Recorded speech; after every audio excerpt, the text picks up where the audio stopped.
హామీలేమీ లేవు. అటువంటి హామీలు తీసుకునేటటువంటి వ్యక్తి విజయసాయిరెడ్డి కాదు అన్నటువంటి విషయాన్ని మరొకసారి చెప్తా ఉన్నాను. మీరు నమ్మకం ఉంటే అది మీ ఇష్టం. భవిష్యత్తులో అలాంటి అవకాశం వస్తే తీసుకుంటారా? గవర్నర్ కానీ ఎలాంటి అయినా మీ ఉన్నటువంటి రాజకీయ నేపథ్య అనుభవ రీత్యా మీకు ఒకవేళ గవర్నర్ ఇదే ఇవ్వాలని అనుకోండి, ఈరోజు నా యొక్క ఆలోచన అంతా కూడా నాకు హార్టికల్చర్ అంటే చాలా ఇష్టం. దాని మీద చాలా రీసెర్చ్ గతంలో కూడా చేశాను, విదేశాల్లో కూడా పర్యటించిన. నాకున్న అనుభవంతో గెస్ట్ లెక్చర్స్ ఇవ్వడం అన్నటువంటిది చాలా ఇష్టమైనటువంటిది. నాకున్నటువంటి కొద్దిపాటి పరిజ్ఞానం ఏదైతే ఉందో దాంతో ఈరోజు చాలామంది చాలా ఆరోపణలు చేస్తూ వచ్చారు. ప్రతిపక్షంలో ఉన్నటువంటి వాళ్ళు కానీ అధికార పక్షంలో ఉన్నటువంటి వాళ్ళు కానీ విజయసాయిరెడ్డి విశాఖపట్నాన్ని దోచేశాడు అన్నటువంటిది రిధం కూడా చాలా బాగుంది. కొన్ని పత్రికలు చెప్తా ఉన్నాయి. ఆ దేవుడి సాక్షిగా చెప్తా ఉన్నా, ఎక్కడా ఏ డీల్స్లో విజయసాయిరెడ్డి అవినీతిపరుడు కాదు. నేను భగవంతుడు సాక్షిగా ఒక విషయం కానీ చెప్తే నేను భగవంతుడిని నమ్మేటటువంటి వ్యక్తిగా అబద్ధం చెప్పను.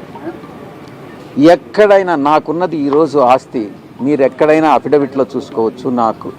నా కూతురు ఆస్తులన్నీ కూడా లేకుంటే నా అల్లుడు ఆస్తులన్నీ కూడా వాళ్ళకి ఈరోజు చాలా పెద్ద కంపెనీ, కొన్ని వేల కోట్ల రూపాయల ఆస్తులు ఈరోజు కాదు 40 సంవత్సరాలుగా వాళ్ళు వ్యాపార రంగంలో ఉన్నారు.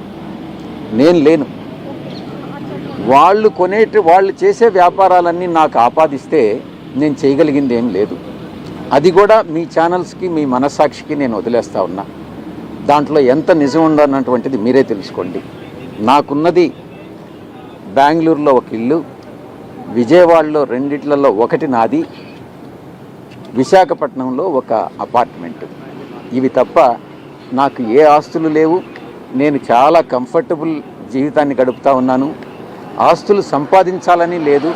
నేను గతంలో చెప్పాను, ఒకవేళ నేను అవినీతికి పాల్పడి సంపాదించినా కూడా ఒకరు 100, 200 కోట్లు 300 కోట్లు సంపాదించితే వాళ్ళకు ఉండేటటువంటి ఆ వియ్యంకుడికి ఉండేటటువంటి వేల కోట్లలో ఈ 200 కోట్లని అనేటటువంటిది సముద్రంలో ఒక నీటి బొట్టు లాంటిది. ఆ అవసరం లేదు. ఆ చెడ్డ పేరు తెచ్చుకోవాల్సినటువంటి అవసరం నాకు లేదు. నీతిగా నిజాయితీగా బతకదామనుకున్నాను.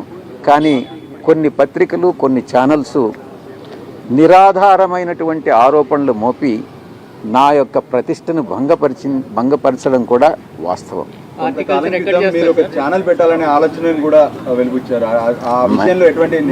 మంచి ప్రశ్న వేశారు. గతంలో రామోజీరావు గారు, రాధాకృష్ణ గారు నా మీద వ్యతిరేకంగా దుష్ప్రచారం చేసినప్పుడు నేను ఒక నిర్ణయం తీసుకోవడం జరిగింది, ఛానల్ పెట్టాలి అన్నటువంటిది. ఈరోజు మారిన రాజకీయ పరిస్థితుల్లో నేను రాజకీయాల నుంచి తప్పుకున్న తర్వాత ఆ యొక్క నిర్ణయం తీసుకున్నటువంటి నిర్ణయం అమలు చేయాలా లేదా అన్నటువంటిది నేను పునరాలోచిస్తాను. ఈరోజు నేను దానికి సమాధానం చెప్పలేను.